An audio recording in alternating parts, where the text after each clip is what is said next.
பிறகு அதிமுகவில் அடுத்தடுத்த திருப்பங்கள் ஏற்பட்டு வருகிறது. எடப்பாடி பழனிசாமி அணி, எஸ்.பி. வேலுமணி அணி என கட்சியில் பிளவு ஏற்பட்டது. இந்நிலையில் எஸ்.பி. வேலுமணி அணியிலிருந்த அதிமுகவின் 3 எம்எல்ஏக்களான பெருந்துறை ஜெயக்குமார், மதுராந்தகம் மரகதம் குமரவேல், தாராபுரம் சத்யபாமா ஆகியோர் தங்கள் பதவியை ராஜினாமா செய்வதாக சபாநாயகர் ஜே.சி.டி. பிரபாகரிடம் கடிதத்தை வழங்கினர். அவர்களின் ராஜினாமாவை சபாநாயகர் ஏற்றார். தாராபுரம் சட்டமன்ற தொகுதி மாண்புமிகு உறுப்பினர் திருமதி கோ. சத்யபாமா, மதுராந்தகம் சட்டமன்ற தொகுதி மாண்புமிகு உறுப்பினர் திருமதி கே. மரகதம் குமரவேல், பெருந்துறை சட்டமன்ற தொகுதி மாண்புமிகு உறுப்பினர் திரு எஸ். ஜெயக்குமார் ஆகிய 3 உறுப்பினர்களும் 25/5/2026 முதல் தாங்கள் சட்டமன்ற பேரவை உறுப்பினர் பதவியிலிருந்து விலகிக் கொள்வதாக தெரிவித்து முறைப்படி கடிதம் அளித்துள்ளனர். பேரவை விதிகளின்படி இக்கடிதங்கள் முறையாக உள்ளதால் பதவி விலகல் ஏற்றுக்கொள்ளப்பட்டுள்ளது என்பதை தெரிவித்துக் கொள்கிறேன். இதையடுத்து பதவியை ராஜினாமா செய்த 3 பேரும் அமைச்சர் ஆதவ் அர்ஜுனா முன்னிலையில் தாவேகாவில் இணைந்தனர். அவர்களுக்கு உடனடியாக உறுப்பினர் அட்டை வழங்கப்பட்டது. மாலையில் முதல்வர் விஜயையும் நேரில் சந்தித்து பேசினர். எம்எல்ஏக்கள் ராஜினாமா செய்துள்ளதால் ஏற்கனவே காலியாக உள்ள திருச்சி கிழக்கு தொகுதியோடு சேர்த்து இந்த 3 தொகுதிகளுக்கும் இடைத்தேர்தல் நடக்கும் சூழல் ஏற்பட்டுள்ளது. அதிமுகவில் இருந்து விலகிய 3 பேரும் தாவேகாவில் இணைந்த நிகழ்வு தலைமைச் செயலகத்திலேயே நடந்தது சர்ச்சையை ஏற்படுத்தியுள்ளது. இதுகுறித்து திமுக எம்பி வில்சன் எக்ஸ் பக்கத்தில் விமர்சித்துள்ளார். அரசு தலைமைச் செயலக வளாகமும் அறைகளும் ஒரு அரசியல் கட்சியில் இணைவதற்கான இடங்களாக மாறியிருப்பது, அனைத்து அறநெறிகளும் நடத்தை விதிகளும் காற்றில் பறக்கவிடப்பட்டிருப்பதும் கடுமையான கண்டனத்திற்குரியது என பதிவிட்டுள்ளார். அதிமுகவின் எம்எல்ஏக்கள் பதவியை ராஜினாமா செய்துவிட்டு தாவேகாவில் இணைந்தது அப்பட்டமான குதிரை பேரம் என அதிமுக பொதுச் செயலாளர் எடப்பாடி பழனிசாமி கண்டித்துள்ளார். சுத்த சுயம் பிரகாச தூய சக்தி என்று தன்னை தானே அறிவித்துக் கொண்டு அரசியலில் குதித்த திரையுலக பிரபலம் மக்களின் முழுமையான ஆதரவு தனக்கு கிடைக்கவில்லை என்ற நிலையில் தான் அமைத்த பொய்க்கால் குதிரை ஆட்சியை காப்பாற்ற பல்வேறு தகிடத்தத்த அரசியலில் ஈடுபட்டு வருவது வெட்கக்கேடான ஒன்றாகும். தமிழக அரசியல் வரலாற்றிலேயே இல்லாத வகையில் மோசமான ஒரு குதிரை பேர அரசியலை நடத்தி தான் அமைத்த மைனாரிட்டி ஆட்சியை காப்பாற்றிக் கொள்ள முனைவது கண்டு தமிழக மக்கள் எள்ளி நகையாடுகின்றனர்.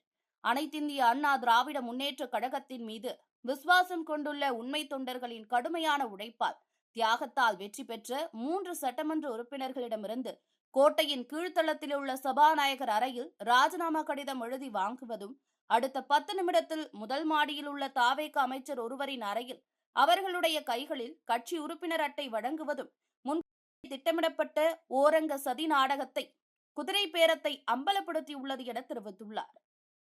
திமுக தலைவர் மு.க. ஸ்டாலினும் இந்த நிகழ்வை விமர்சித்துள்ளார். குதிரை வேகத்தில் நடக்கும் குதிரை பேரம் என்ற தலைப்பிட்டு ஒரு பதிவு எழுதியுள்ளார். பெரும்பான்மை இல்லாத நிலையில் திமுக கூட்டணி கட்சி தலைவர்களிடம் ஆதரவு கேட்பது, நம்பிக்கை வாக்கெடுப்பில் அதிமுகவின் ஒரு அணியை ஆதரவாக வாக்களிக்க விலை பேசுவது, அமமுக உறுப்பினரையும் கொசுறு வாங்குவது, அதிமுக உறுப்பினர்கள் சிலரை பதவி விலகச் செய்து தலைமைச் செயலகத்தில் வைத்தே தன் கட்சியில் இணைப்பது, இந்த கன்றாவி காட்சிகளை பார்க்கத்தான் மக்கள் உங்களுக்கு வாக்களித்தார்களா? தூய சக்தி என்று சுயத்தம்பட்டம் அடித்தவர்கள் துயர சக்தி என அம்பலப்பட்டிருக்கிறார்கள். என்டிஏ ஆதரவை கோராமல் இருந்தால் மட்டுமே ஆதரவு என சொல்லி கடிதம் அளித்துவிட்டு இப்போது நடக்கும் காட்சிகளை அமைச்சரவையிலிருந்து ரசித்து விசிலடிக்கும் காங்கிரசின் போலி பாஜக எதிர்ப்பும் பல்லிழிக்கிறது என கண்டித்துள்ளார். இந்த விமர்சனங்களுக்கு பதிலளித்து அமைச்சர் ஆதவ் அர்ஜுனா 3 எம்எல்ஏக்கள் வந்தது குதிரை பேரம் என முன்னாள் முதலமைச்சர் குற்றம் சாட்டினார். ஆனால் ஓ. பன்னீர்செல்வம், வைத்தியலிங்கம் உள்ளிட்டோர் தங்களது பதவியை ராஜினாமா செய்துவிட்டு திமுகவில் இணைந்தது குதிரை பேரம் இல்லையா என கேள்வி எழுப்பியுள்ளார். மு.க. ஸ்டாலின் அவர்கள் ட்வீட் போட்டிருக்காரு, இவங்க 3 எம்எல்ஏக்களும் ரிசைன் பண்ணது குதிரை பேரம்.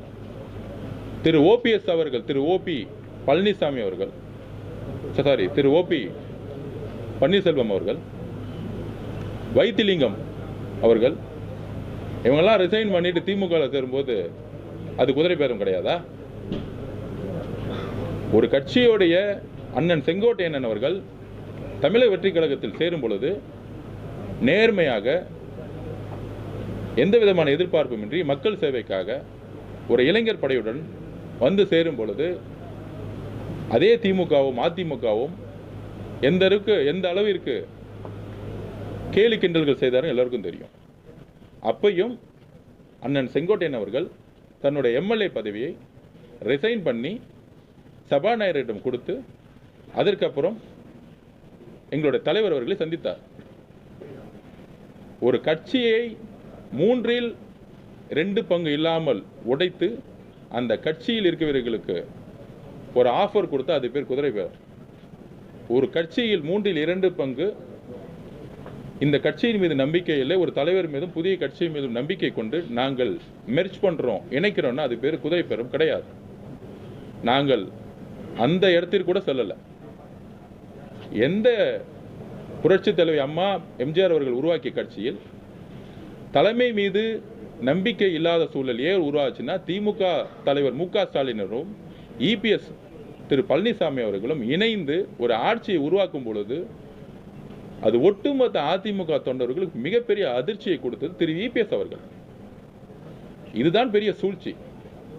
அந்த சூழ்ச்சியிலிருந்து எல்லா தொண்டர்களும் திரு இபிஎஸ் பழனிசாமி அவர்கள் மீது நம்பிக்கை இழந்து தமிழக வெற்றி கழகத்தின் மீது நம்பிக்கையை உருவாக்கி இந்த 15 நாளுடைய ஆட்சியிலே ஒட்டுமொத்த ஊழலையும் தூக்கி எறிந்த சரித்திரம் இந்த 50 வருஷமா எங்கேயுமே நடந்தது கிடையாது.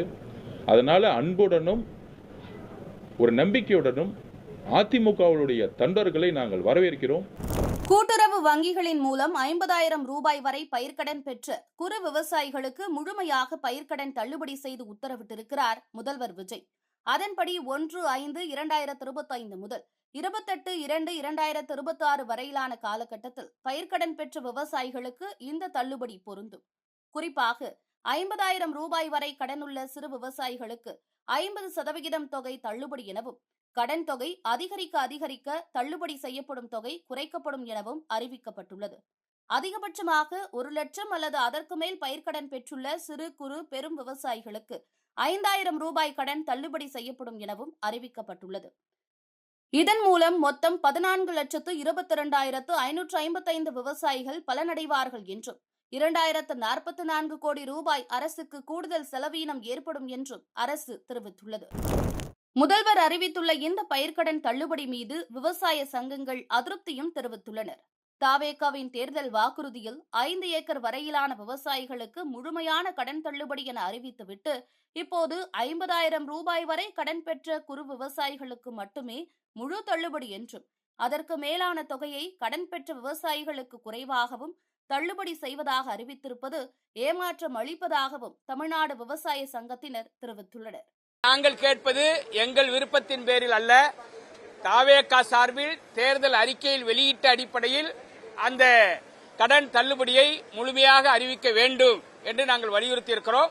அது குறித்து ஒரு நல்ல நடவடிக்கை விவசாயிகளுக்கு நம்பத்தகுந்த வகையில் முதலமைச்சர் அறிவிப்பார் என்று நாங்கள் எதிர்பார்க்கிறோம். காவிரியின் குறுக்கே மேகதாது அணை கட்டுவது தொடர்பாக கர்நாடக அரசு பூமி பூஜை நடத்திட திட்டமிட்டுள்ளதை அடுத்து தலைமைச் செயலகத்தில் அவசர ஆய்வுக் கூட்டத்தை நடத்தினார் முதல்வர் விஜய்.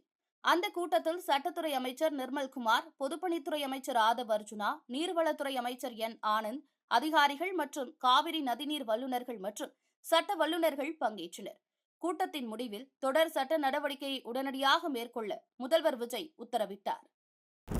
தூத்துக்குடி மாவட்டம் உலாத்திக்குளத்தில் 12ஆம் வகுப்பு படித்து வந்த மாணவி கடந்த மார்ச் மாதம் பாலியல் வன்கொடுமைக்கு ஆளாக்கப்பட்டு படுகொலை செய்யப்பட்டார். இந்த வழக்கில் குற்றவாளி தர்ம முனீஸ்வரனுக்கு தூத்துக்குடி மாவட்ட போக்சோ நீதிமன்றம் இரட்டை தூக்கு தண்டனை விதித்து தீர்ப்பளித்துள்ளது. இதுகுறித்து கருத்து தெரிவித்துள்ள முதல்வர் விஜய், இக்கொடூர சம்பவம் நடைபெற்ற 3 மாதங்களுக்குள் மிக துரிதமாக நீதி வழங்கப்பட்டுள்ளது.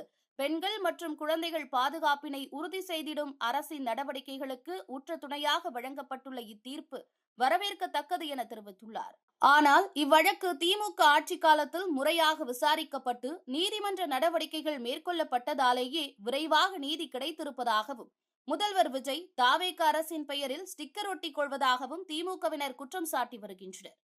பெண்கள் மற்றும் குழந்தைகளுக்கு எதிரான குற்றங்கள் குறித்தும் வழக்கினை விரைவுபடுத்துவது குறித்தும் முன்னெச்சரிக்கை நடவடிக்கைகள் விழிப்புணர்வு ஏற்படுத்துவது குறித்தும் காவல்துறை, சமூக நலத்துறை மற்றும் அரசு தலைமை வழக்கறிஞருடன் ஆய்வுக் கூட்டம் நடைபெற்றது. இந்த கூட்டத்தில் பேசிய முதல்வர் விஜய், கடும் குற்றச் செயல்களில் ஈடுபடுவோர் மீது துரிதமாக வழக்கு பதிந்து அதனை விரைவாக விசாரணை செய்தும் வழக்கினை நடத்தியும் கடும் தண்டனை பெற்றுத்தர வேண்டும் என உத்தரவிட்டுள்ளார்.